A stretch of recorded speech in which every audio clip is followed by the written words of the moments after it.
उन्होंने उस भूल का प्रायश्चित किया और अपने ही प्रदेश में 15 साल तक ठोक पीट कर हर किस्म की सर्जरी सिखा करके कहा कि गुजरात में इसका काम हो गया, इसे दिल्ली भेजो। हम तो अपनी छोटी सी चीज नहीं देते, उन्होंने तो आपको 14 में दिया और 14 वालों को बहुत सारे लोगों ने अपने अवार्ड वापस करके डराया, अवार्ड वापस कर दो, आज ये डराओ, क्योंकि दिल्ली में बहुत सारे दलाल बैठे हुए हैं, वो तरह तरह के प्रपंच करते हैं, कहां कहां से पैसा आता है सबको पता है। पहला वाला खामोश होने लगा तो गुजरातियों को लगा कि पहले वाले के पास बहुमत भी कम था और कुछ अकेला होने के कारण लोगों के अवार्ड भी वापस हो गए।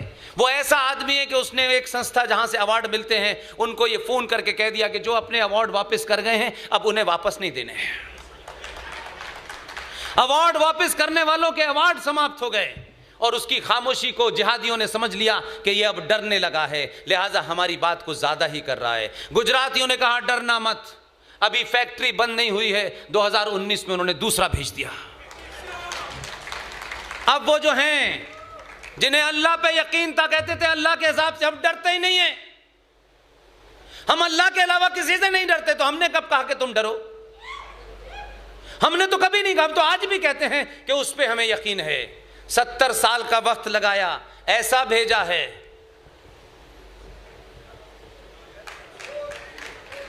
पूछ के जाते हैं, अब चले जाएं,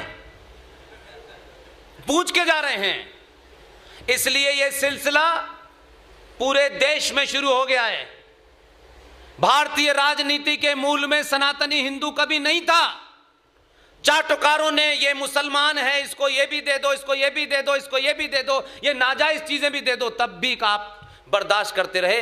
पहली बार भारतीय राजनीति के मूल के और केंद्र में सनातनी हिंदू आया है और सनातनी हिंदू आया है इसलिए 14, 19, 17, 22 लगातार पैदा हो रहे हैं। आप ठाकुर हैं, ब्राह्मण हैं, बनिया हैं, यादव हैं, दलित हैं, आपको जो रहना है रहिए। ये जाति का सरनेम आपकी निजी जान पहचान है।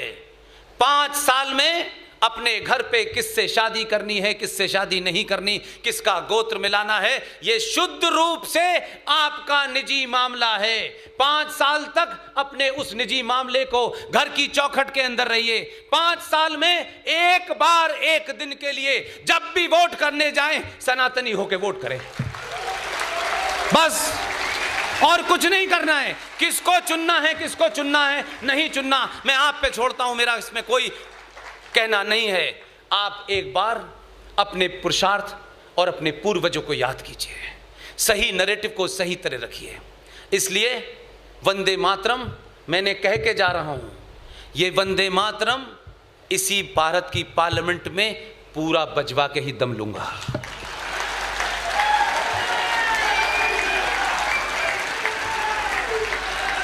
इस देश में अजीबो अजीब ये देश है। आप इस देश की व्यवस्था में देखिए तो आपको अजीबो गरीब चीजें मिलेंगी। इस देश में सनातन की पहचान शुद्ध रूप से साइंस, उस जानवर को जिससे उस वक्त इकोनॉमी चलती थी, इतिहास पढ़ के देख लीजिए। बेटी की शादी में स्कूटर, कार नहीं दिए जाते थे, गाय दी जाती थी। उससे पूरा एक सिस्टम चलता है। अध कचरे कॉन्वेंट जैसी नाजायज जगह में पलने वाले बच्चों के बीच में भारतीय बच्चों को जब आप पढ़ाएंगे तो आपकी मानसिकता भी अध कचरी हो जाएगी। यह बदकिस्मती है कि इस देश में अगर आप अध्ययन करें तो सुअरों को सब्सिडी दी जा रही है। सुअर पालने वालों को सब्सिडी दी जा रही है। सुअर का मतलब में आप दूसरा मत लीजिए। मैंने कहा कि सुअर पालने के लिए सब्सिडी दी जा रही है, लेकिन गाय पालने के लिए नहीं दी जा रही है। सुअरों के लिए और सुअरों को सब्सिडी दी जा रही है। हर तरीके की संविधान को तोड़ करके दी जा रही है कि हमें देनी है। फिर कहते हैं जनसंख्या नियंत्रण करो। सुअर जो है जनसंख्या नियंत्रण को में यकीन नहीं रखता। सिर्फ गाय ही रखती है।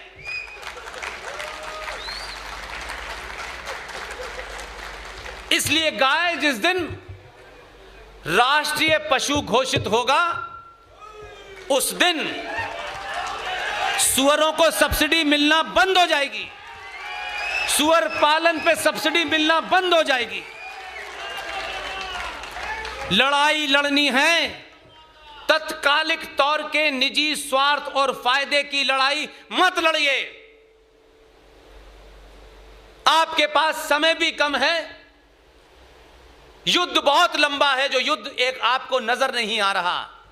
ये जो भागनगर में हुआ है, देश के हर शहर में ये जिहादी 24 घंटे यही काम कर रहे हैं। एक युद्ध है जो अंदर चल रहा है, जो दिख नहीं रहा है, जिसको बीच बीच में आप देखते हैं, अच्छा 10 मार दिए, अच्छा आज गुजरात में हो गया, आज राजस्थान में हो गया। आप सिर्फ इन खबरों को गिनिए। इसलिए अपने स्वार्थ से हट करके वो मांग करिए कि आपके जाने के बाद भी इस देश की व्यवस्था पर ऐसे लोग बैठें कि जो सनातन के किसी मूल के खिलाफ अगर सपने में भी सोचें तो सपने में कुर्सी छीनने की ताकत आपकी हो। इसलिए मैं मानता हूं कि जागृति का सबसे बड़ा जो मैं मापदंड देखता हूं वो ये है कि अगर आप राष्ट्र को मानेंगे, अगर राष्ट्र की परिभाषा आपकी यह है कि राष्ट्र प्रथम है, देश बाद में है। देश चलाने के लिए सरकार संसद बैठी है, आपने जिसे चुना है, इसलिए लोग कहते हैं मैं देश के लिए जान दे सकता हूं। देश के लिए आप जान दे ही नहीं सकते हैं, क्योंकि आप देश के अंग नहीं हैं। देश की जितने भी इंस्टीट्यूशन हैं, पुलिस है, जज है, यही देश से तनख्वाह लेते हैं। इसलिए वो जान दें तो कुछ मतलब है, हमारे जान देने का क्या मतलब है। हम राष्ट्र के लिए